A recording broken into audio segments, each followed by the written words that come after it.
संत रामपाल जी महाराज एक ऐसे महान संत जिन्होंने अपनी सतभक्ति, तत्व ज्ञान, करुणा और सेवा के बल पर समाज में नई मिसाल कायम की है। संत रामपाल जी महाराज की अगुवाई में उनके सभी सतलोक आश्रमों से समाज कल्याण के अद्भुत कार्यों ने समाज को सुनहरे भविष्य की एक नई उम्मीद दिखाई है। संत रामपाल जी महाराज से नाम दीक्षा लेने के बाद लाखों लोगों की लाइलाज बीमारियां जैसे कैंसर, एड्स आदि ठीक हुई। संत जी के ज्ञान से प्रेरित होकर उनके अनुयायियों ने लाखों यूनिट रक्तदान किया। संत जी ने लाखों बहन बेटियों का दहेज मुक्त विवाह करवाया।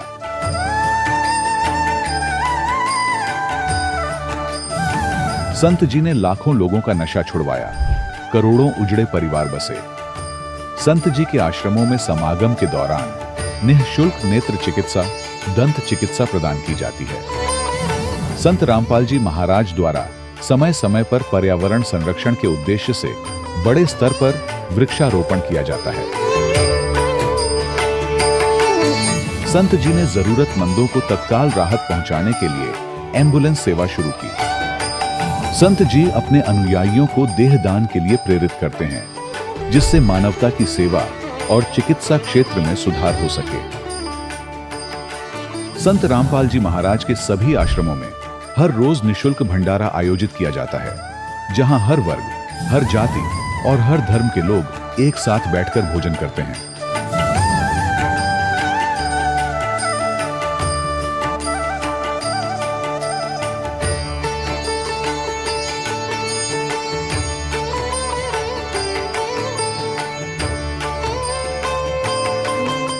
संत रामपाल जी महाराज की अन्नपूर्णा मुहिम ने गरीब और बेसहारा लोगों के जीवन में एक नई ऊर्जा और उम्मीद को जन्म दिया है।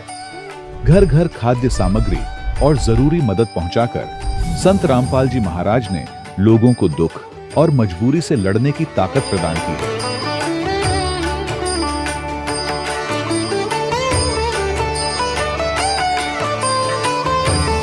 संत रामपाल जी महाराज द्वारा गरीब लोगों के लिए घर बनवाने का अद्भुत कार्य एक ऐसी मिसाल कायम कर रहा है जो सदियों सदियों संत जी की उदारता और दया भावना के तौर पर जाना जाएगा।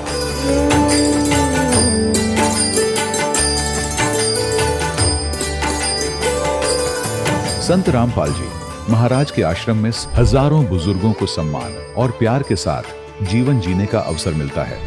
उनके खाने, रहने और स्वास्थ्य की पूरी जिम्मेदारी संत रामपाल जी महाराज उठाते हैं।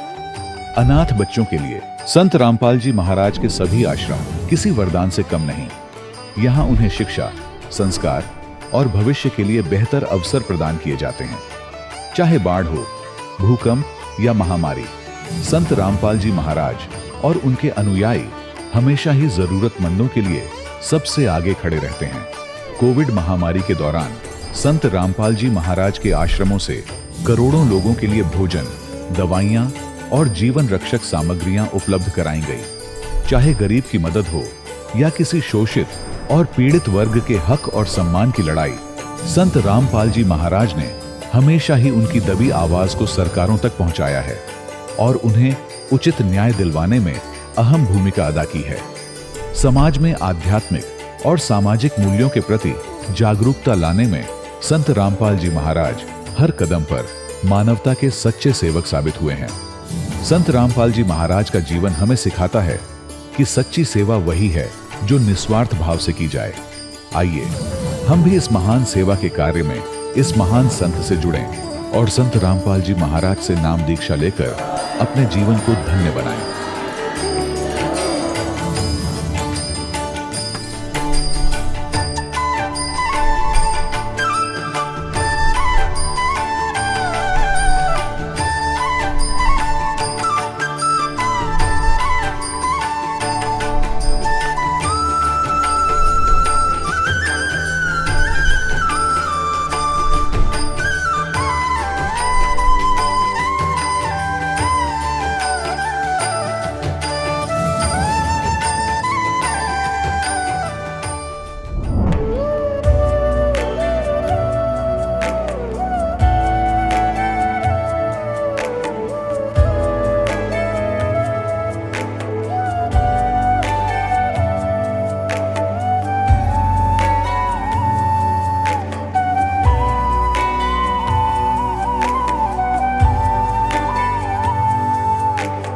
गीता अध्याय 15 के श्लोक 16-17 में 3 प्रभु बताए हैं।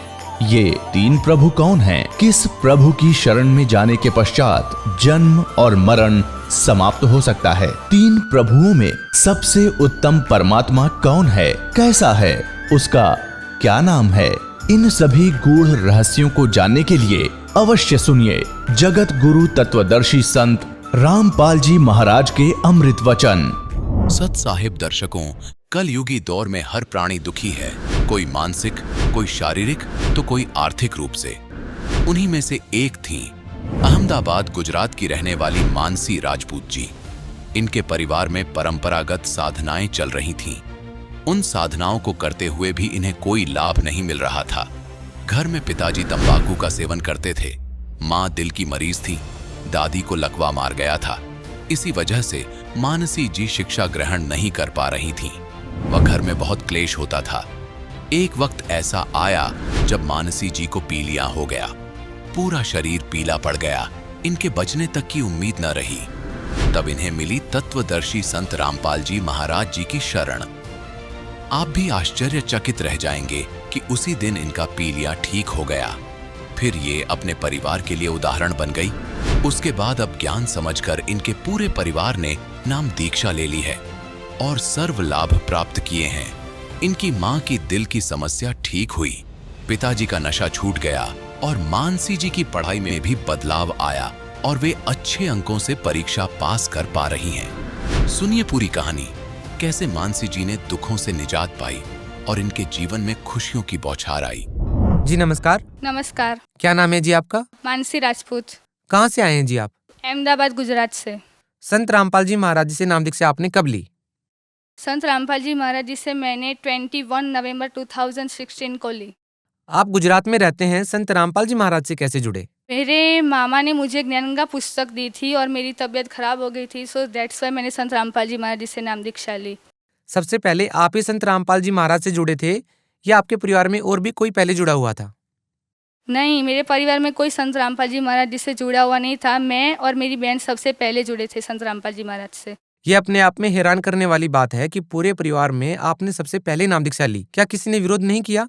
क्योंकि निश्चित ही आपके परिवार में कोई और साधना भी चल रही होंगी। हाँ, चल रही थी। मेरे पापा जो है वो हमारे घर में जो पहले से रीति रिवाज है, जैसे हमारे कुल देवी ब्रह्माणी जी को मानते थे तो उनकी पूजा साधना किया करते थे।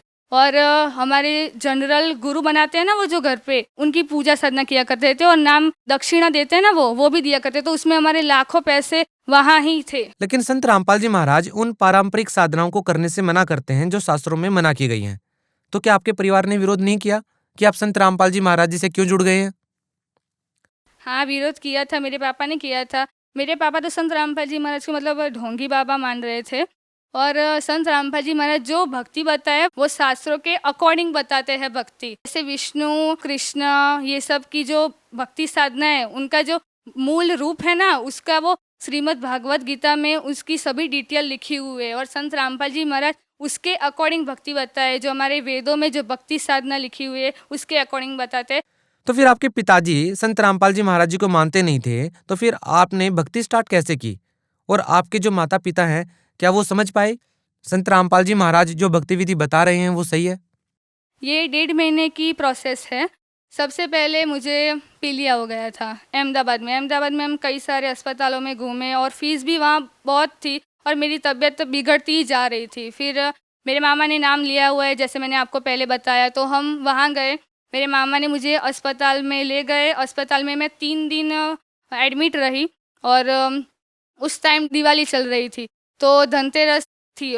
धनतेरस में हॉस्पिटल में छुट्टी दे देते तो मुझे भी छुट्टी दे दी धनतेरस के दिन। तो हम लोग तो घर आ गए। फिर थोड़ी तबीयत ठीक हो गई थी, लेकिन फिर उसके रात ही तबीयत बिगड़ती गई। मेरा पूरा शरीर एकदम येलो कलर का हो गया था। किसी को आशा भी नहीं थी कि मैं बचूंगी और फिर मेरी अकल ठिकाने आई, क्योंकि जब हम किसी जगह पर खड़े हो वहाँ पानी का बहाव आएगा तो दूर होगा पानी का बहाव, तो हम ऐसा सोचेंगे कि भाई पानी अभी थोड़ा दूर आ रहा है, अभी जब नज़दीक में आएगा ना तब हम वहाँ से खिसक जाएंगे। तो मेरी मेंटालिटी भी वैसी ही थी, तो मैंने भी सोचा पानी आने दो फिर मैं जाऊँगी। मतलब ऐसे ही मेरी तबीयत ही बहुत ख़राब होने लगी और तब मेरी अकल ठिकाने आई कि मुझे बचाने वाले सिर्फ संत रामपाल जी महाराज ही है। और फिर मेरे पापा तो मान नहीं रहे थे भाई, कुछ नहीं, मानसी को वापस घर ले जाओ, और ऐसा कह दिया। फिर मेरे मामा ने भी कह दिया भाई हाँ भाई ले जाओ आप मानसी को घर, इसका कुछ नहीं होने वाला, ये मर जाएगी जो, अगर संत रामपाल जी महाराज जी से इसने नाम दीक्षा ना ली तो। फिर मेरी मम्मी को तो डर लगने लगा, तो मेरी मम्मी ने कुछ मेरे पापा से पूछा नहीं कि भाई ये नाम ले रही है। और उसी दिन जैसे ही मेरी मम्मी ने मेरे मामा को फ़ोन किया कि हाँ भाई मानसी को नाम दीक्षा दिला दो, उसी दिन मैंने जो बिस्तर पर सोई थी उस बिस्तर को हटाकर मैं झाड़ू लगाने लगी। जब भी ये ऑर्डर आया मेरे मम्मी को कि मुझे संत रामपाल जी महाराज से नाम दीक्षा दिला दो, तब से मेरी तबीयत अच्छी है। मैंने संत रामपाल जी महाराज जी से नाम दीक्षा ली, मुझे सेटिस्फेक्शन हुआ कि हाँ भाई परमात्मा है, उन्होंने मेरी जान बचाई। तो फिर आपके माता पिता जो पहले विरोध कर रहे थे, संत रामपाल जी महाराज को कैसे समझा उन्होंने, कैसे उनकी समझ में आया? मैंने संत रामपाल जी महाराज जी से नाम दीक्षा ली। मैं अपने घर अहमदाबाद में गई। मेरे पापा जो भक्ति साधना किया करते, उनको मेरी मम्मी ने बोल दिया भाई ये आप जो देवी देवताओं की भक्ति कर रहे हो उनको अब नहीं करना है, क्योंकि मानसी अब संत रामपाल जी महाराज जी की शरण में है और संत रामपाल जी महाराज शास्त्रों के अनुसार भक्ति बताते हैं, इसीलिए मेरे पापा भी मान गई। लेकिन आपके पिताजी तो संत रामपाल जी महाराज जी को एक ढोंगी मानते थे, तो फिर उनको कैसे विश्वास हुआ कि आप जो भक्ति साधना कर रहे हैं वो सही है? हाँ, वो मानते ही थे ढोंगी, लेकिन मेरे मामा ने और मेरी मम्मी ने मेरे पापा को समझाया कि भाई आप सत्संग सुनो, तो मेरे पापा ने सत्संग सुनना स्टार्ट किया। फिर ज्ञान गंगा संत रामपाल जी महाराज द्वारा लिखी गई जो ज्ञान गंगा पुस्तक है उनको उन्होंने पढ़ा, और फिर उनको ज्ञान हुआ कि हाँ भाई संत रामपाल जी महाराज जो भक्ति बता रहे वो सही है, मनुष्य जीवन बहुत ही दुर्लभ है। अच्छा ये बताइए कि संत रामपाल जी महाराज से नाम दीक्षा लेने के बाद आपने अपनी लाइफ में, अपने परिवार में क्या क्या बदलाव देखे? मेरे घर में तो कलेश बहुत ही रहता था, तो वो कलेश अब नहीं रहा है, शांति है घर में। और मेरे मम्मी पापा जब हमने नाम दीक्षा नहीं ली थी तब हमारे तीनों भाई बहनों को 7 बजे के बाद, रात को 7 बजे के बाद हमें घर से नहीं निकलने देते। मेरे पापा संत रामपाल जी महाराज जी के शरण में आए और उनको अब विश्वास होने लगा कि हमारे जो बच्चे हैं वो अब समृद्ध की शरण में है, वो समृद्ध के नियम में रहते, ऐसा कोई काम नहीं करेंगे कि उनके दिल को चोट लगेगी। जैसे कि हमारे समाज में भी बहुत कुरीतियाँ चल रही है, लड़की लड़कियों में सब समाज बिगड़ चुका है। लेकिन अब मेरे पापा को ऐसा विश्वास हो गया, और है भी ऐसा, कि हम लोग ऐसा वैसा कोई कार्य नहीं करेंगे, सीधी लाइन पर चलेंगे, परमार्थ के लाइन पर चलेंगे। अब तो आप अपने पिताजी के बारे में क्या कहना चाहेंगे? क्या आपके पिताजी पहले कोई नशा वगैरह करते थे? हाँ जी, मेरे पापा तंबाकू का सेवन किया करते थे ये सब। और तंबाकू का सेवन तो वो जैसे खाना खा लिया ना तो सीधे वो दुकान पर चले जाते थे खाने, मतलब 1-1 मिनट पर वो तो सेवन करना ही है, बिल्कुल छोड़ ही नहीं सकते। और ये मेरे पापा खुद भी नहीं मान रहे कि हाँ मैंने नशा छोड़ दिया तंबाकू सेवन का, वो खुद भी नहीं मान रहे थे। हाँ, पर संत रामपाल जी महाराज की शरण में तब उन्होंने तंबाकू सेवन करना छोड़ दिया। अब कैसी लगती है आपको अपनी लाइफ? पहले की लाइफ में और अब की लाइफ में क्या बदलाव नजर आता है? और कौन सी लाइफ आपको सुकून प्रदान करती थी, ये वाली लाइफ या पहले वाली लाइफ? संत रामपाल जी महाराज जी से नाम दीक्षा लेने के बाद मुझे सेटिस्फेक्शन हुआ कि हाँ भाई परमात्मा है, मैं कोई आपत्ति में होगी तो वो मेरा साथ देंगे। और पहले की लाइफ थी, मतलब मैं कोई कैद में नहीं रहती थी वैसा लग रहा था, अब तो एकदम फुल फ्री माइंड में रहती हूँ। मेरा ये जुनून हो गया कि संत रामपाल जी महाराज द्वारा भक्ति जो बताई गई है उस भक्ति को करके मुझे सतलोक जाना है। बस आपसे एक बात और जानना चाहेंगे कि अक्सर जो लोग संत रामपाल जी महाराज से नाम दीक्षा लेते हैं उनको बहुत सारे शारीरिक लाभ होते हैं। संत रामपाल जी महाराज से नाम दीक्षा लेने के बाद आपको क्या लाभ हुए? संत रामपाल जी महाराज जी से नाम दीक्षा लेने के बाद पहले तो मेरी तबीयत ठीक हो गई वो, फिर मेरी मम्मी को ऐसे जो हार्ट में ना कुछ ऐसी प्रॉब्लम होती थी, जो कपड़े धो रही हूँ तो सीधे बाहर निकल जाती थी, उसके मतलब ऐसी मेंटालिटी हो गई है कि मुझे कोई कुछ हो रहा है अंदर अंदर। तो वो संत रामपाल जी महाराज जी से नाम दीक्षा ली, तब से वो तकलीफ अब ठीक हो गई है। फिर मेरी दादी को लकवा मार गया था, और मेरी दादी ने भी संत रामपाल जी महाराज द्वारा लिखी गई ज्ञान गंगा पुस्तक पढ़ी, फिर उनको भी विश्वास हुआ कि ये भाई भगवान है, तो उन्होंने भी नाम दीक्षा ली, तब से उनका पैर एकदम सही है। और वो उनको जो कबीर भंडारा हुआ था उसमें वो चल कर गई थी अपने आप, हमने किसी ने भी उनको हाथ नहीं लगाया था। इतनी परमात्मा की दया, संत रामपाल जी महाराज जी की इतनी दया है। और कुछ लाभ हुआ? मेरे पापा 1 साल तक जॉब में नहीं गए थे और कहीं से भी हमारी इनकम ही नहीं थी। अभी हम सोच रहे थे भाई कैसे रोटी खाएंगे, कैसे हम हमारा घर कैसे चलाएंगे, फीस कैसे भरेंगे, ये सब हमें चिंता में लग रहे थे। फिर मैंने कहा भाई हम संत रामपाल जी महाराज जी के शरण में हैं। हमें ऐसे किसी से हाथ फैलाने के दिन नहीं आएंगे कभी भी। आप संत रामपाल जी महाराज द्वारा जो भक्ति दी गई है उसको अच्छी तरह से करो और मर्यादा में रहो। मर्यादा सबसे पहले है। तो हमने ऐसा ही किया पूरे साल, और पूरा साल कैसे निकल गया हमें पता भी नहीं चला। ना जाने परमात्मा ने कहाँ से सभी चीज़ों का एडजस्टमेंट किया, हमें पता भी नहीं चला। और सभी जो हमें पड़ोसन में, उससे तो हमारी आर्थिक स्थिति उस साल बढ़िया थी, जबकि हमारी कोई इनकम ही नहीं थी उस टाइम। संत रामपाल जी महाराज से नाम दीक्षा लेने के बाद और क्या क्या लाभ मिले आप? मैं जब छोटी थी तब मेरे मन में एक विचार आया था, भाई ये सब किसने बनाया है, ये सब दुनिया कैसी है, ये सब रीति रिवाज ये सब क्यों है, क्यों मेरी ज़िंदगी में ये सब क्यों है और बाकी सब लोगों की ज़िंदगी में ये सब क्यों है, किसने ये सब बनाया। एक मेंटालिटी थी मेरे मन में, ये क्वेश्चन मेरे मन में घूमता रहता था। संत रामपाल जी महाराज का मैंने ज्ञान जब समझा तब मुझे समझ में आया कि इस सृष्टि की रचना किसने की है, मुझे किसने बनाया, मेरे भाई बहनों को किसने बनाया, ये सब मुझे पता चला। मैं पढ़ाई में बहुत ही वीक थी, कभी मेरे अच्छे मार्क्स नहीं आते थे कभी भी। और 11th में तो मैं संत रामपाल जी महाराज जी की शरण में आ चुकी थी, लेकिन अब पढ़ाई पर इतना मूड नहीं था और भक्ति में मूड था। तो कोई क्लास में मुझसे बात नहीं करता था पहले, क्योंकि मैं इस भक्ति करती थी, इसलिए कोई मुझे बुलाता नहीं था, सब अपने अपने काम में लगे रहते थे ये सब। और मुझे तब बहुत बुरा लगता था कि ये लोग मुझसे बात भी नहीं कर रहे हैं ये सब वगैरह। तो मैंने संत रामपाल जी महाराज जी से कहा कि भाई मालिक मेरी लाज रखना, क्लास में मेरे कम मार्क्स ना आए, ये देखना परमात्मा। तो परमात्मा ने देखा ही। फर्स्ट एग्ज़ाम में मैंने कोई रात दिन मेहनत नहीं की थी, फिर भी परमात्मा ने मुझे 82% दिए थे, जबकि कोई भी मेहनत नहीं थी। मैं खुद चौंक गई थी। और जब सेकंड एग्ज़ाम आई ना, तब भी वही सिचुएशन रही कि मेरे फिर से 82% ही आए, जबकि मैंने कोई मेहनत ही नहीं की थी। और फिर तीसरी एग्ज़ाम में तो मैंने बंदी छोड़ को कहा, संत रामपाल जी महाराज जी को कहा कि परमात्मा अपने 2 एग्ज़ाम में तो मुझे निकाल दिया आगे, लेकिन अब तीसरी एग्ज़ाम में परमात्मा देखना, क्योंकि अगर आपने नहीं देखा ना तो सब लोग समझेंगे कि मैंने एग्ज़ाम में बेईमानी की है, आप लाज रखना मेरी। तो परमात्मा ने तीसरे एग्ज़ाम में तो मुझे 88% दिए मालिक ने। यार मैं तो चौंक गई, मुझे तो विश्वास ही नहीं हो रहा था। बहन जी, भगत समाज को आप क्या संदेश देना चाहेंगे? मैं भगत समाज को संदेश देना चाहती हूँ कि संत रामपाल जी महाराज ने नशा मुक्त भारत अभियान का बेड़ा उठाया है, दहेज मुक्त भारत का भी बेड़ा उठाया है। इससे जो मेरे पापा है, तो मुझे भी पता है कि उनकी मेंटालिटी पहले ऐसे थी कि भाई 2 बेटियां है, कैसे ब्याह करेंगे इनका, कैसे मतलब दहेज कहाँ से लाएंगे ये सब, और उतनी तो हमारी इनकम भी नहीं थी। तो मेरे पापा की यह टेंशन तो दूर हो गई, और मेरे पापा जो तंबाकू सेवन करते थे वो भी अब नहीं करते, और इससे मुझे बहुत सेटिस्फेक्शन मिल रहा है, और इसके लिए मैं संत रामपाल जी महाराज की बहुत आभारी हूँ। और इसके अलावा मैं भगत समाज को प्रार्थना करना चाहती हूँ कि ये मनुष्य जीवन है, बहुत ही दुर्लभ है। अगर आप किसी मुश्किल में होगे तो आपके भाई बहन मम्मी पापा कोई नहीं आएंगे। अगर आप किसी भी परिस्थिति में कोई काम कर रहे हो और कोई भूकंप सुनामी आएगी तो आपको कोई नहीं बचाएगा, सब अपनी जान बचाएंगे। तो तब आपको संत रामपाल जी महाराज मतलब परमात्मा आपको बचाने आएंगे। आप परमात्मा की कदर करना सीखो। और ये सब जो भी अभी समाज में सब फिल्में देख रहे हैं उससे सब प्रेरित हो रहे हैं सभी चीज़ों के लिए, तो ये भी बंद कर दीजिए। फिल्में अच्छी चीज़ों के लिए है, बुरी चीज़ों के लिए नहीं है। तो मैं भगत समाज को ये कहना चाहती हूँ कि संत रामपाल जी महाराज द्वारा लिखी गई पुस्तकों को पढ़ो, उनका सत्संग सुनो, और फिर संत रामपाल जी महाराज जी से नाम दीक्षा लेकर अपना कल्याण कराओ।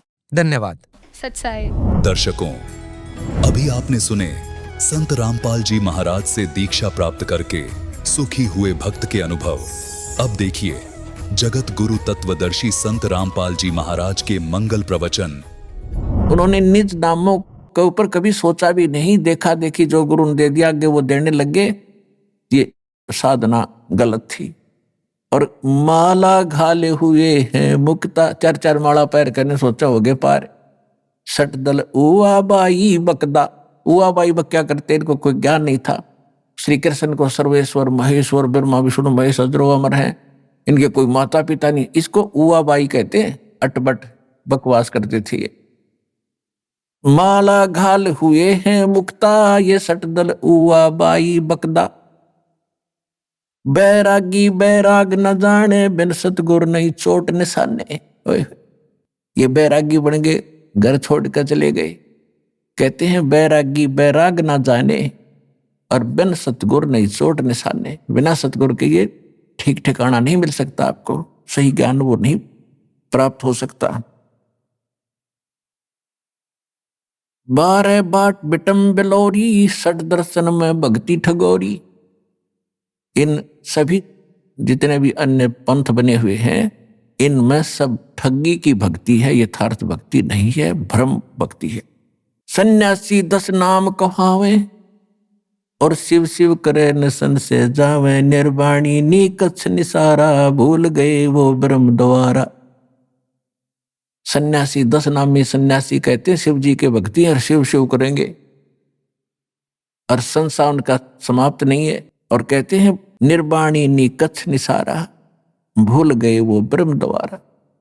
उनको परमात्मा ब्रह्म तक का भी ज्ञान कोई ना, ब्रह्मा विष्णु महेश तक भूले बैठे हैं। गीता अध्याय नंबर 7 के श्लोक 12 से लेकर 15 में यही कहा है कि तीनों गुण, रजगुण ब्रह्मा, सदगुण विष्णु, तमगुण शिव जी की जो भक्ति करते हैं, ये इन्हीं तक इनकी सीमित बुद्धि है कि मेरी भक्ति भी ना करते गीता ज्ञानदाता ब्रह्म कहता है। और जिनका ज्ञान इन तीनों गुणों, रजगुण ब्रह्मा, सदगुण विष्णु, तमगुण शिव जी से मिलने वाले इस क्षणिक लाभ पर स्थिर हो गया है, दृढ़ हो गए हैं, किसी की सुनते नहीं। वो राक्षस स्वभाव को धारण किए हुए मनुष्यों में नीच दूषित कर्म करने वाले मूर्ख मुझे भी नहीं बचते अर्जुन। तो यहां वही कह रहे हैं, परमात्मा यही कह रहे हैं, सन्यासी 10 नाम कहावे, शिव शिव करे नसन से जावे, निर्वाणी नी कच्छ निसारा, ये भूल गए हैं ब्रह्म द्वारा। ये ब्रह्म तक की साधना ना करते। सुन सन्यासी कुल कर्मनासी, भग में प्योंदी भूले धोंदी, चल छिदर की भक्ति ना कीजे, आगे जवाब कहो क्या दीजे। भरम कर्म भैरो को पूजे, सत शब्द साहेब ना सूझे। ये कोई भैरो को राग रहा है, किसी को पूज रहा है, कोई कुछ पूज रहा है, सत्य शब्द वो सच्चा नाम परमात्मा का किसी को नहीं सूझा, पता नहीं चला। माला मुक्ति कक्कड़ हुक्टी बाना, गौड़ी भांग भसोड़ी, ये भी बैदा है। बैदा माने व्यर्थ। जंगम जैनी फोकट फैनी, नाम ना चीन्या गुरु गुणहीना, नगन निराशा तन को त्रासा, पशु प्राणी समान समानी। कहती ये जैनी लोग घूम रहे हैं नंगे, कहते पशु पक्षी भी नंगे घूमते, फिर उनसे पहले तो उनकी मुक्ति हो जाएगी जो जन्म से नंगे रहते हैं। नहीं, परमात्मा ने बुद्धि दी है, अपना जैसा उचित है वैसा कपड़ा ढक के और अपनी भक्ति करो। इंसान में कुछ शिष्टाचार होता है, उसको अपना कर रहो, सभ्यता से रहें। अब क्या बताते हैं, वेद पुराणी कथा कहानी, पढ़ पढ़ भूले अर्थ न खुले। वेद पुराणों को पढ़ा, कथा कहानी सुना दी, उनमें वास्तविकता का अर्थ है क्या, उसका सारांश बनता है, ये उनसे खुले नहीं, निर्णय नहीं कर सके, जिस कारण से इन्होंने सत साधना ना करके और ड्रामा शुरू कर दिया। फिर क्या बताते हैं, बैरागी सन्यासी से बड़े, ये तन पर छार लगावे हैं, 500 नार 2500 लड़के, धुंधुधार मचावे हैं। कंठी माला और मृगछाला, ये सिर पे जटा रखावे हैं, ढोलक ताल झालरी पीटे, फिर ताना री री गावे हैं। कहती है भक्ति है। बैरागी सन्यासी सेवड़े एक राख लपेट के घूम रहे हैं, और फिर अंदर उनका कितना ज्यों का त्यों क्रोध और सभी बीमारी ज्यों की त्यों जमा है। जैसे सन्यास ले लिया, घर छोड़ दिया, बैरागी हो गए। किस लिए हो गए कि एक पत्नी को त्याग दिया, घर त्याग दिया कि ये मेरी भक्ति में बाधक है और मैं जंगल में बैठकर भक्ति करूंगा।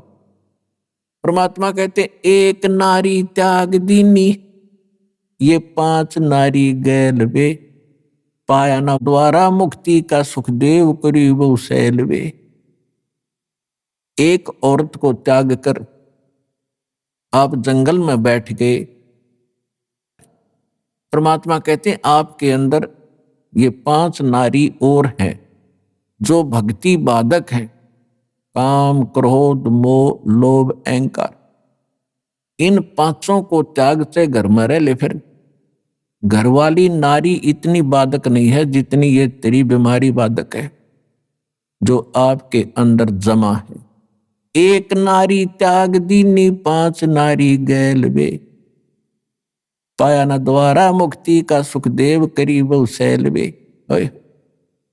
कहते सुखदेव जैसा वैरागी तो नहीं हो सकता, माँ के गर्भ से निकलकर भाग गया था उठ के, और जब तक सतगुरु नहीं मिले उसने पता नहीं कहाँ कहाँ तक भटका था, स्वर्ग में भी चला जाता था, उसका मोक्ष नहीं हुआ। तो सतगुरु के बिना, पूर्ण संत के बिना ये बीमारी कटे नहीं जो जन्म और मरण की। बैरागी सन्यासी से बड़े तन पर छार लगावे हैं, 500 नार 2500 लड़के धूधार मचावे हैं। 500 नार ये काम क्रोध मोह लोभ अहंकारियों के नो जमा तुम्हारे अंदर। कंठी माला और मृगछाला सिर पे जटा रखावे हैं, ढोलक ताल झालरी पीटे तो नारी री गावे हैं। ये माता का जागरण करेंगे या बेंजू बेंजू बांध कर फिर गीत गावेंगे, शब्द गावेंगे, ये कोई भक्ति है? अपने आत्मा हमने भक्ति का पता ही नहीं था। अब जैसे ये दास प्रारंभ में जब भक्ति मार्ग पर लगा तो इस यथार्थ भक्ति का प्रकाश नहीं था गरीबदास जी के पंथ में। वाणी शब्द वो बहुत गाया करते थे, और जहां भी सत्संग का आयोजन होता था तो वहां 5-4 अच्छे चुने हुए गायक लाए जाते थे जिनकी आवाज सुरीली हो। तो फिर पहले एक शुरू होता था, फिर कहते थे ना भाई तू सुना, आपकी आवाज कुछ बहुत बढ़िया है, फिर उसको लगाते। अरे भले आदमियों, ये अब अकल काम अब करे जो भगवान ने दया बख्शी। अब जैसे किसी ने किसी को जाकर बता दिया कि भी तेरे घर में चोरी होगी, अब जब सामने वाले ने भांग नहीं पी रखी होगी, शराब नहीं पी रखी होगी, तो एकदम चिंतित होगा और तुरंत या तो घर की तरफ चल लेगा और जाके उसको देखेगा वह कितना नुकसान हो गया। और जब उसने शराब पी रखी होगी तो वो क्या कहेगा कि अभी फिर बता क्या कहा। और दूसरा उससे कैसा शराबी है वो क्या बताऊं क्या कहा, आपके चोरी हो गई। हाँ कहा यो बहुत बढ़िया बोला भाई, इसकी आवाज बड़ी सुरीली है, आपके चोरी हो गई। और फिर वो भी कहता आपके चोरी हो गई। तो वो दोनों शराबी हैं। तो अब जैसे जब दास देखा करता था वो भी गा रहे हैं कि अनमोल जीवन तुम्हारा नष्ट हो रहा है, परमात्मा की वाणी गा रहे हैं, सत्य नाम बिना और सतगुरु बिना मोक्ष नहीं। सुनने वाले भी गेल गा रहे हैं, गुरु बिन मोक्ष नहीं, सतनाम बिना मुक्ति नहीं, और सतनाम किसी के पास नहीं।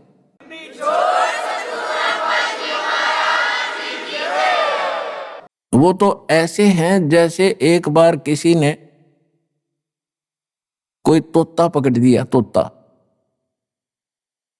और उस तोते को बेचने जा रहा था पिंजरे में लेकर।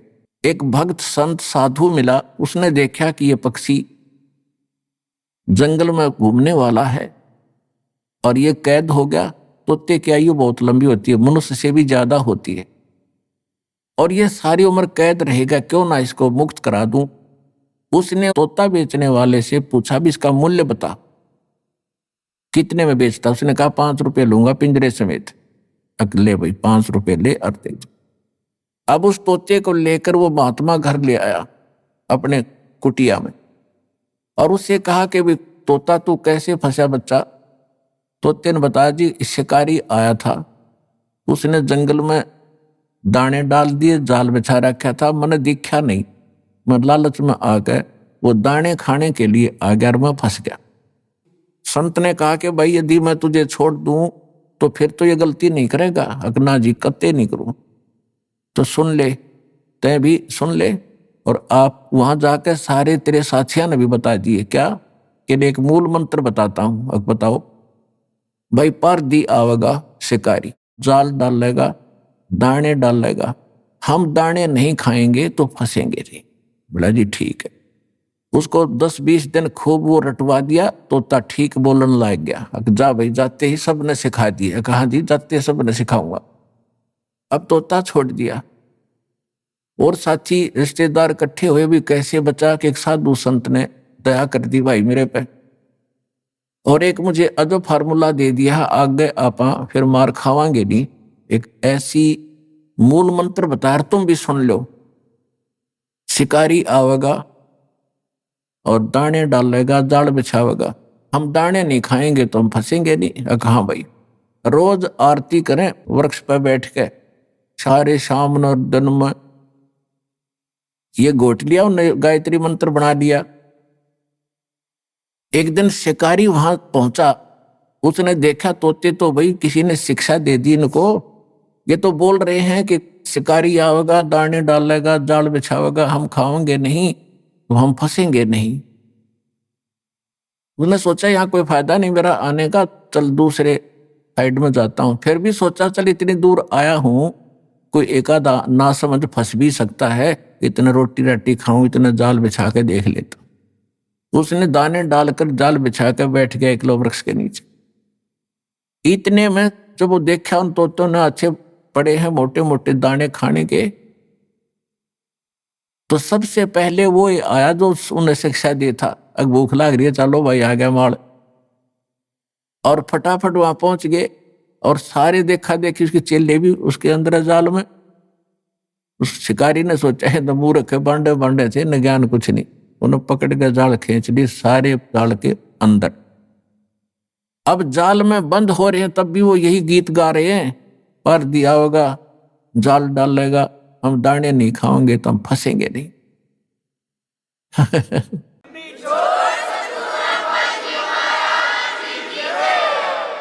अब वो शिकारी उस जाल को उठा के कंधे पर डालकर चल पड़ा पीछे।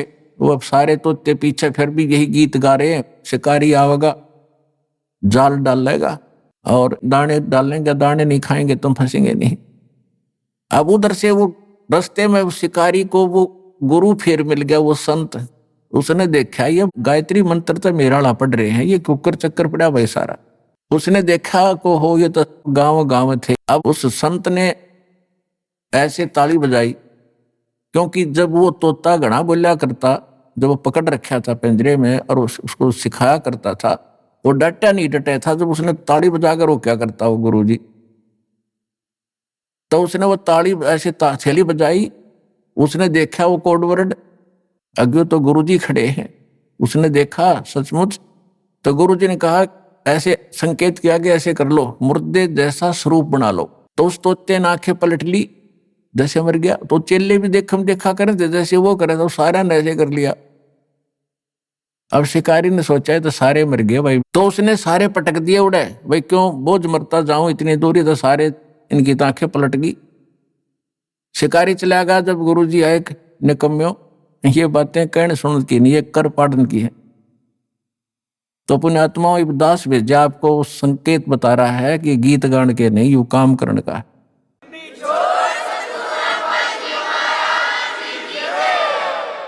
बैरागी सन्यासी सेवड़े तन पर छार लगावे हैं, 500 नार 2500 लड़के ये धुंधुधार मचावे हैं। कंठी माला और मृगछाला सिर पे जटा रखा हुए हैं, और ढोलक ताल झालरी पीटो तो नारी री गावे हैं। तन के योगी मन के भोगी गुल्लर पेट पड़ा हुए हैं, कुछ भी रज का मरम न जाना ये भद्र भेख बना हुए हैं। करवा और कॉपी न लिए जो बनखट गुफा बना हुए हैं, खुदा कुत्ती घट में दूती फिर गृह द्वारे आवे हैं। अब क्या बताते हैं कि घर त्याग कर जंगल में जाकर बैठ गए। देखो परमात्मा के लिए हम भटक रहे हैं, हम रह नहीं सकते। जब तक मालिक नहीं मिलेगा हमारी ये प्यास बुझ नहीं सकती, क्योंकि हम ऐसे सुख स्थान को छोड़कर इस कंगाल लोक में आ गए। यहाँ कोई वस्तु पूरी नहीं है, तो उसके लिए हम युगों से भटक रहे हैं। लेकिन साधना ठीक ना मिलने से हमारे वो बलिदान भी व्यर्थ गए। घर छोड़ना कोई छोटी बात नहीं है, बच्चों को त्यागना, लेकिन परमात्मा के लिए और प्रेरणा पाकर किसी संत साधु से घर भी त्याग दिया। अब जंगल में जाकर बैठ गया। अब बैठ तो गया, लेकिन भूख लगेगी। 1 दिन रोक लेगा भूख ने, 2 दिन रोक लेगा, फिर कहाँ आना पड़ेगा, गृहस्थी के द्वार पर आना पड़ेगा और रोटी उससे भिक्षा लेकर फिर जंगल में जाएगा, वहां खावेगा। फिर सर्दी लगेगी, कुटिया बनावेगा वर्षा से बचने के लिए, क्योंकि वैसे भक्ति हो नहीं सकती। कभी ओले गिर जा और कभी धूप सतावे, कभी वर्षा में भीग जा, तो उसके लिए झोपड़ी भी डालनी पड़ी। रोटी खाने के लिए कोई थोड़े बहुत पात्र भी इकट्ठे करने पड़े, कोई गिलास कटोरा थाली। तो परमात्मा कहते हैं कि डेरे डंडे खुश रहो, ये खुश रे लेने मोक्ष, दरु प्रहलाद पार हो गए फिर गृहस्थी में क्या दोष। केले की कोपीन है जो फूल पान फल खाही, नर का मुख नहीं देखते जो बस्ती निकट ना जाही। वो जंगल के रोज हैं जो मनुष्यों बिद के जाही, निस्तिन फरो उजाड़ मैनो परमात्मा पावे नाही। कहते वो तो जंगल के रोज है नील गाय, आदमियां देख को भाग जाओ जंगल में, अकम बस्ती के निकट नहीं जाते, फूल पत्ते खाकर गुजारा करते हैं और तन पर केवल केले की कोपी यानी केले के पत्ते को गुप्तांग पर रखते हैं। इतने बैरागी हैं। परमात्मा कहते हैं यदि सच्चा नाम, सतनाम और सार नाम कंप्लीट कोर्स नहीं मिला तो कितना आडंबर कर ले, मोक्ष नहीं। और मोक्ष के लिए परमात्मा ने उदाहरण दिया कि स्वयं एक झोपड़ी बनाकर रहे, एक गृहस्थ आचार निर्वाह करके दिखाया कि परमात्मा ऐसे मिलेगा। अपना समय पर जो मालिक देता उसमें विश्वास करो, भक्ति करो और अपने जहां सुविधाजनक है उसमें रहो एज इट इज।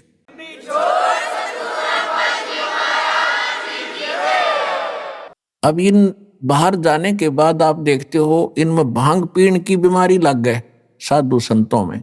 क्यों लगती है? क्योंकि घर त्याग कर चले गए भगवान के लिए प्रेरणा पा करके।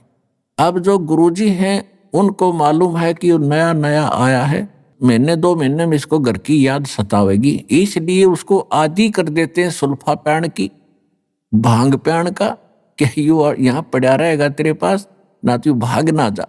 और भांग पी के भक्ति व्या करके दे, बकवादों के काम है ये। अन्यों का साधु संत तन्यों पिया करें, जहर पी लो ना साधु संत, अगर ये भांगे पीणते काम चल रहे थे बकवास करें।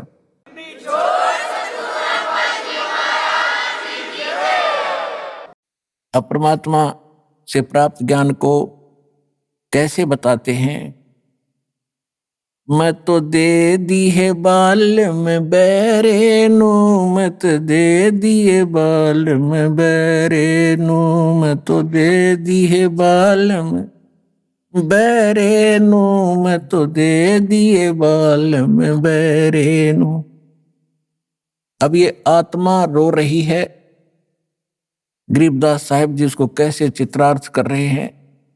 ये आत्मा अब रो रही है कि इस मन के साथ मेरा संयोग जोड़ दिया जो केवल उल्टे काम में प्रसन्न रहता है और सही काम में ये दिक्कत पैदा करता है।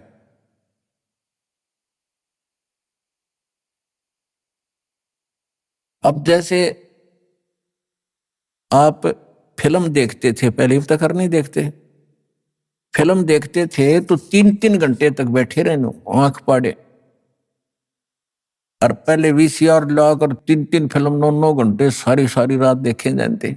नो ऑब्जेक्शन, क्यों? मन तो बकवाद चाव है कि ये कर्म फोड़ ले किसी तरह अपना टाइम पास करके मनुष्य जीवन का और निकल जाए कि इसमें तो फिर देखो इसने गधा कुत्ता बना के छोड़ देगा। तो यहाँ आत्मा कहती है कि ये मन यू चाव है भक्ति करे तो नकली करे। आप देखते हो दास भी देखा करता था, जाता भी था कि जहां हम जाते थे, सालासर जाते थे या कहीं और देखा करते थे, तो भगत श्रद्धालु पेट पलनियां चलकर जाते थे। अब कावड़ लेने जाते हैं, पैरों में छाले गिर जाते हैं, कितने कठिन प्रयत्न करते परमात्मा के लिए। अब साधना ठीक ना होने से तो पाप इकट्ठे करे सारे।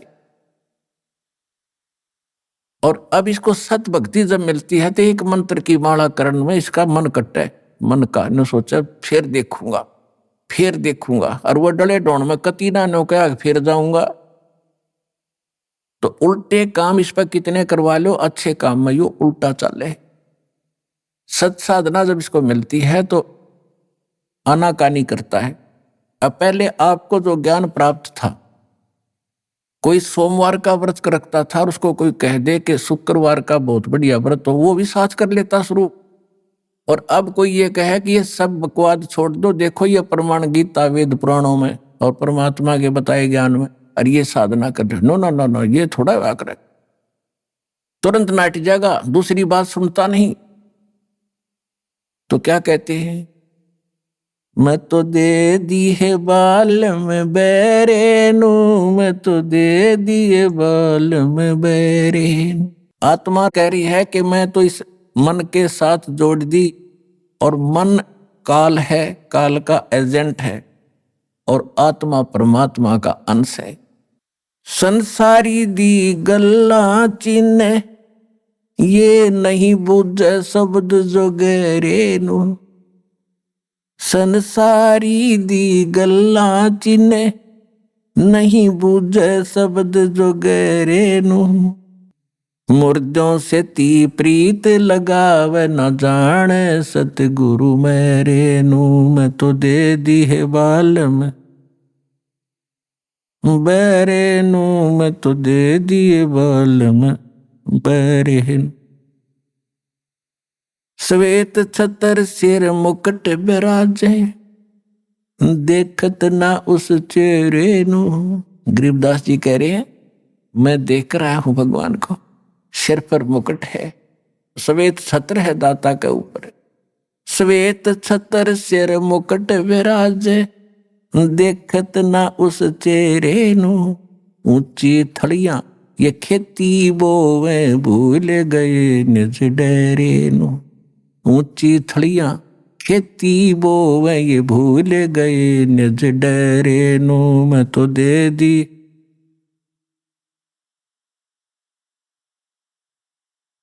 मैं तो दे दी है बाल में बैरे नू, मैं तो दे दिए बाल में बैरे नू। ये संसार समझदा नाही, कहंदा श्याम दोपहरे नू। ये संसार समझदा नाही, कहंदा श्याम दोपहरे नू। गरीब दास ये वक्त जात है, रोवोगे इस पैरे नू। गरीब दास ये वक्त जात है, रोवोगे इस पैरे नू। मैं तो दे दी मैं तो दे दी है बाल में बैरे नू, मैं तो दे दी बाल में बैरे। एक भगत बता रहा था, जैसे ये कहते हैं ना, संसारी दी गल्ला चिन्ह ना बुझे शब्द जो गहरे नू। यानी गूढ़ ज्ञान को सुनना भी पसंद नहीं कर रहा, और आम आदमी कोई कह दे उसने मान ले, और कोई कह दे चल सालासर चलेंगे, चल भाई कब चलना है। और कोई कह दे वैष्णो देवी चलेगा, कहाँ त्यार चलेंगे, वहां टिंडे लेने जाओगा बता। कोई विचार नहीं करते, और जब ज्ञान बताते हैं कि ये नहीं देखो ये प्रमाण है, ये 10 6 प्रमाण देता एक पॉइंट को क्लियर करने के लिए, और इतना देखकर भी तो नहीं मानते, मन के प्रेशर के अंदर है। इसीलिए परमात्मा हमें बताना चाहते हैं कि मैं तो दे दी बालम बैरे नू। अब जैसे एक भगत बता रहा था कि मैं अपने साथी ने, घना मित्र था मेरा, जब ये सत्संग मैंने सुना, ज्ञान नाम लिया, मैं सत्संग मानने लगा, तो मैंने उसको कहा कि अभी सत्संग में चलेगा मेरे साथ, कि अब फिर देखूंगा, अब टाइम को नहीं, अब समय नहीं है, फिर देखूंगा। नाट सका नहीं था क्यों, दोस्ती थी। तो इतने में मैं थोड़ा सा आगे चला, चलो भाई फिर बताएंगे इसको। थोड़ी सी दूरी पर कोई अन्य को कह रहा था कि उस गांव में रागनी कंपटीशन होगा। वो मेरा मित्र उनके पास जाके खड़ा हो गया, अरे कौन से गांव में, कहाँ है बताइए। रात ने वहां धक्के खाने चलेगा, और 3 दिन में आया वो रागनी कंपटीशन सुनने के लिए। वह तो फट दे स्वीकार कर ली, मैंने बताया उसके लिए समय नहीं था।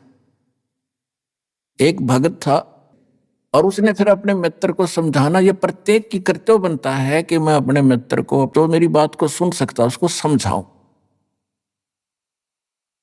तो उसके पास जाके कहने लगा कि भाई सत्संग में चलो, ज्ञान समझाया काफी। तो वो कहने लगा भाई मेरे पास टाइम नहीं, फिर देखूंगा। चलो फिर कुछ दिन के बाद वो फिर गया। जब सत्संग नेक्स्ट समय आया, सत्संग का निकट सी, तो उसने कहा भी चलोगे सत्संग में। उसने कहा भी मुझे फुर्सत नहीं, फिर देखूंगा। फुर्सत माने समय नहीं, देसी भाषा में फुर्सत कहे। उसने 2-4 बार कहा, क्योंकि फर्ज बनता है प्रत्येक व्यक्ति का, जब ज्ञान समझ में आ जा रहकर समझावे, तो बार बार कहता रहा, अभी तू घना पीछे मत पड़े, मुझे अभी फुर्सत नहीं है, थोड़ा सा बच्चे सियाने हो जा और फिर मैं तेरे साथ चला करूं।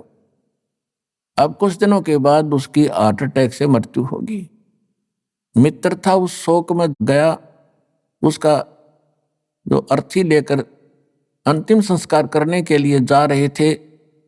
लोग बोल रहे थे राम नाम सत्य है, सत्य बोले गत है, और वो कह रहा था आज भाई ने फुर्सत है। और कह रहे थे राम नाम सत्य है, वो कह रहा था आज भाई ने फुर्सत है। तो दूसरे उसके और व्यक्ति कह रहे थे तू ठीक बोल, के सोचेंगे ये करके, अगर मैं ठीक का बोल रहा हूं। तो पुण्यात्माओं, तो यहां क्या बता रहे हैं कि संसारी दी गल्ला चिन्ह नहीं बूझे शब्द जो गहरे नो, ये मुर्दों से ती प्रीत लगावे न जाने सतगुरु मेरे। अब मुर्दों से ती प्रीत कैसे लगावे? एक बाबा था, गांव में रहता था, मर गया, उसकी समाधि बना दी, सारा गांव माथा टेके हुआ, वो खाक देगा। अब जैसे कोई वैद्य है, कोई डॉक्टर था और अच्छा जानकार वैद्य था, नाड़ी पकड़ के रोग बता देता था, दवाई जानता था, दे दिया, ठीक हो गया। और अब वो मर गया, मरने के बाद उसकी समाधि बना दी, मूर्ति भी बना लो उसकी, और फिर वहां उससे माथा टेकने जा और दवाई लेने जा, वो खाक दवाई देगा। ऐसा ही वैद्य खोजना पड़ेगा जैसा वो था, और वो वैद्य आज सतलोक आश्रम में है, इस पृथ्वी पर नहीं है।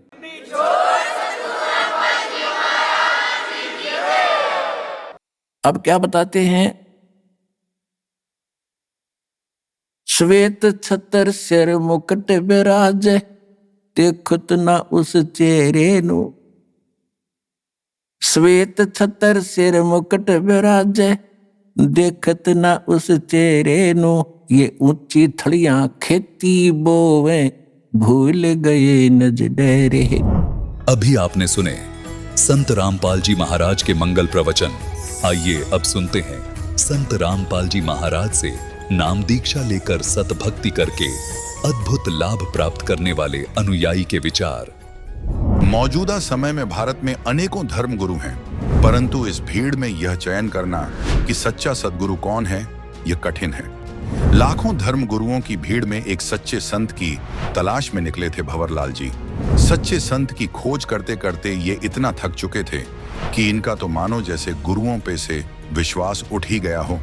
इसी दौरान इन्हें एक ऐसी पुस्तक मिल जाती है जो इनके आध्यात्मिक सफर को इनकी मंजिल तक पहुंचाने में कारगर साबित होती है। आखिर उस पुस्तक में कौन से ऐसे भेद थे जिनको जानकर भंवरलाल जी लाखों की भीड़ में सच्चे सद्गुरु को पहचान पाए? आइए अब जानते हैं भंवरलाल जी के जीवन परिवर्तन की कहानी इन्हीं की जुबानी। नमस्कार सर। सच साहेब। क्या नाम है सर आपका? मेरा नाम भंवरलाल दास है। क्या काम करते हैं सर? मैं विद्युत विभाग के अंदर मीटर रिपेयर एंड टेस्टर हूँ सर। सर, संत रामपाल जी महाराज से नाम उपदेश लेने से पहले आप क्या भक्ति साधना करते थे? मैं सबसे पहले रामदेव जी बाबा की भक्ति करता था, और वैसे देवी देवताओं को और को भी वैसे साथ में मानता रहता था, और व्रत वगैरह भी करता रहता था। सर, जो भक्ति साधना आप करते थे उससे आपको क्या लाभ प्राप्त हुए? उससे सर जी मेरे को कोई लाभ प्राप्त नहीं हुआ, मैं तो सिर्फ करता रहता था। उसका यहाँ रामपाल जी महाराज के आने के बाद में यहाँ पता चला मेरे को कि वास्तविक में भक्ति क्या चीज़ होती है। उससे पहले मेरे को कोई पता नहीं चला, और दुखी दुखी आते रहते थे सर जी। दुख तो ये आता रहता था कि जैसे मेरी पत्नी है वो बीमार रहती थी, और वो भी इस तरह से कि हमेशा दवाई लेते रहते थे, और फिर भी वो ठीक नहीं होती थी। इसलिए दुख का तो कोई बहुत ज़्यादा ही आते रहते थे, कोई पता नहीं। बीमारी थायराइड थी एक तो, और थायराइड के अंदर भी वो सुन टाइप रहने लग जाती थी, और उसके सोयल आ जाती थी। और काफ़ी इलाज कराया बीकानेर से भी, और रतनगढ़ में तो काफ़ी डॉक्टरों से इलाज कराया। फिर बीकानेर भी उन्होंने कहा बीकानेर दिखा लो, तो बीकानेर भी गए, वहाँ भी पीबीएम में, वहाँ भी कोई इलाज नहीं हुआ। और वही उसी तरह से दवाई लेते रहते थे, कभी कम हो जाता था, कभी ज़्यादा हो जाता, इस तरह से चलती रहती थी। सर, आप संत रामपाल जी महाराज की शरण में कैसे आए? संत रामपाल जी महाराज की शरण में इस तरह से आया कि मैं एक बार सरदार सिर गया हुआ था, वहाँ कोई अभी तो भक्त बोलते हैं, लेकिन कोई किताब बेच रहा था 10-10 रुपये में, तो मुझे किताब अच्छी लगी, मोटी दिखी और उसका पन्ना सही था। मैंने देखा किताब तो अच्छी है, 10 रुपये में क्या आता है, तो मैंने वो किताब खरीद ली। फिर उन्होंने पढ़ना स्टार्ट किया, थोड़ा सा पढ़ा, फिर ब्रह्मा विष्णु महेश का नाम आया, तो मैंने सोचा कि सभी ऐसे ही करते हैं, जैसे कोई भी संत है वगैरह है वो ऐसे ही करते रहते हैं कि भाई ब्रह्मा जी बड़े हैं तो ब्रह्मा जी के जैसे कोई दिखाते हैं तो ब्रह्मा जी बड़ा बता देते हैं, विष्णु जी को तो विष्णु जी को बड़ा बताते हैं। सीरियल के अंदर भी ऐसे देखते रहते थे, लेकिन ये कोई नहीं बताता कि वास्तव में भगवान कौन है और परमात्मा किसको कहते हैं, ये कोई नहीं बताता था। फिर एक बार हमारे भगत जी हैं पास में ही, वो हमारे घर पे आए और वो आके कहा कि भगत जी मैंने तो गुरु धारण कर लिया है। तब मैंने कहा भाई मैं तो गुरुओं पे विश्वास करता नहीं, क्योंकि सभी गुरु मैंने देखे हैं तो वे ऐसे ही होते हैं कि नाम दे देते हैं, कोई शंकर भगवान का दे देते हैं, कोई किसी का दे देते हैं, कोई किसी का दे देते हैं, लेकिन मैं गुरुओं पे विश्वास नहीं करता। तब कहा कि नहीं मैं आपको किताब ला के दूँगा एक, तो वो आप पढ़ना, ज्ञान गंगा।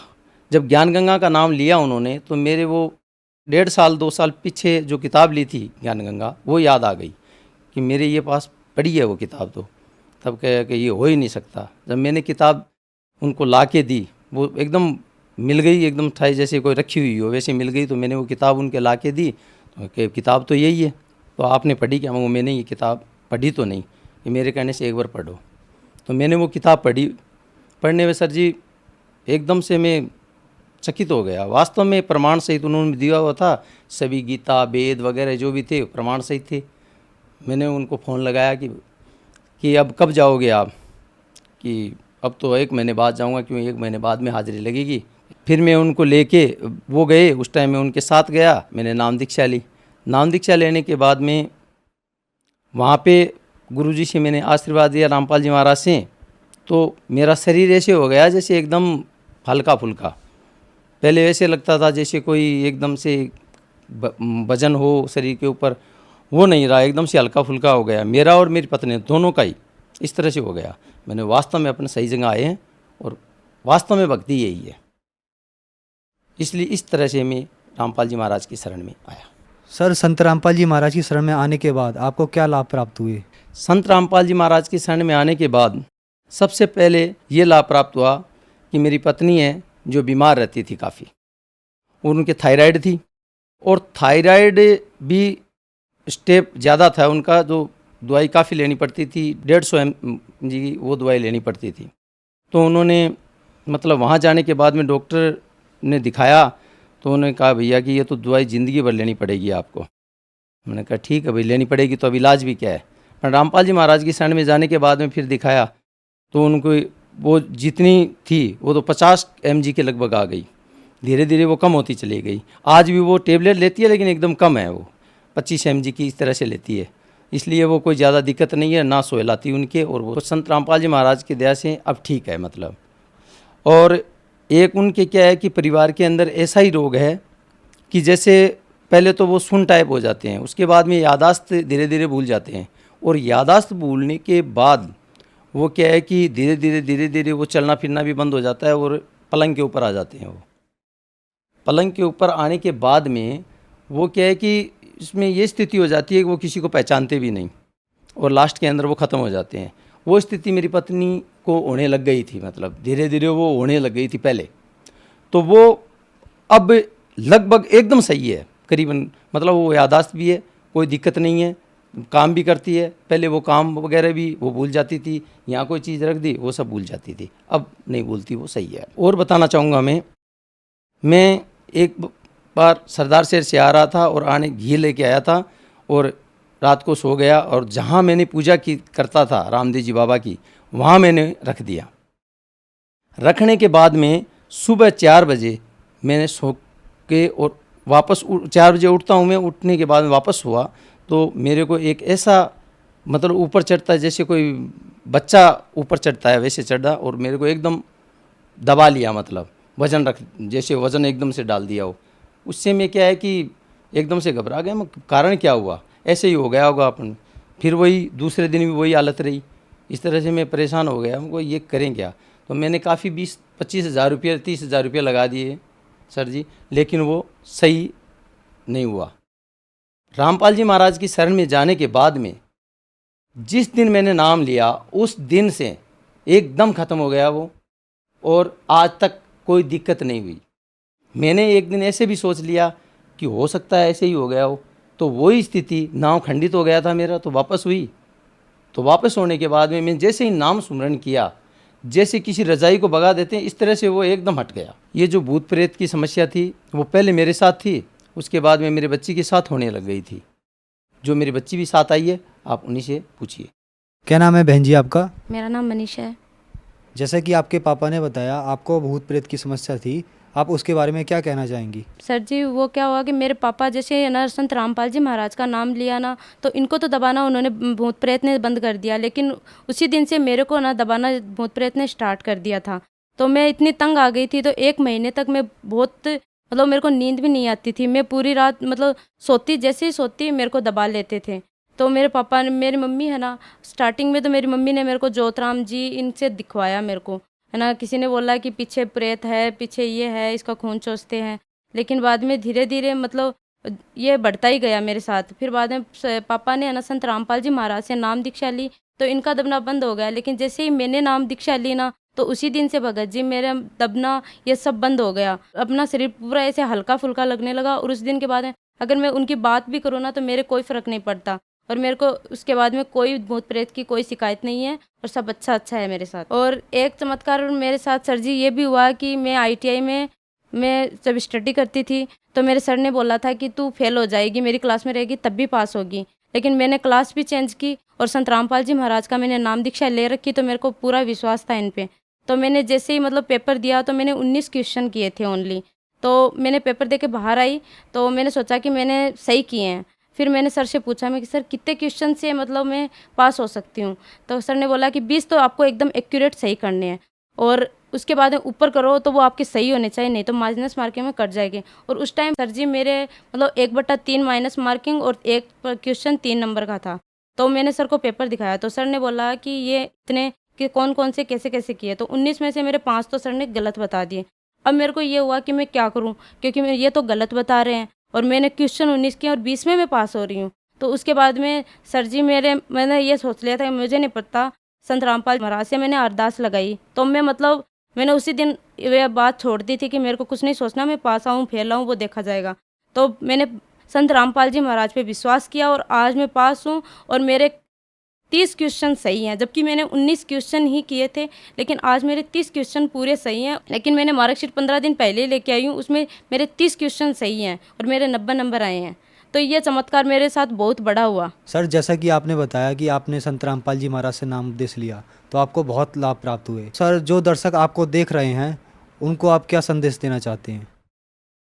मैं तो यही कहूँगा कि ये जो भक्ति है वो शास्त्र अनुसार है, और यही भक्ति सही है, और बाकी चाहे कितना ही भक्ति कर लो कुछ नहीं होना है। इसलिए रामपाल जी महाराज की शरण में आए और अपना कल्याण करवाएं। सर, अगर कोई संत रामपाल जी महाराज से नाम उपदेश लेना चाहता है, तो वह संत रामपाल जी महाराज से नाम उपदेश कैसे ले सकता है? संत रामपाल जी महाराज से नाम उपदेश लेने के लिए टीवी के ऊपर सत्संग आती है, सत्संग के नीचे एक पट्टी आती है, उस पट्टी के ऊपर नंबर आते हैं, और उन नंबरों के ऊपर आप टेलीफोन कीजिए। वहाँ से आपको नज़दीक का नामदान स्थल है, वहाँ का केंद्र का नाम बताया जाएगा, और वहाँ आप जाके और नाम दीक्षा ले सकते हैं। धन्यवाद सर। सत साहिब।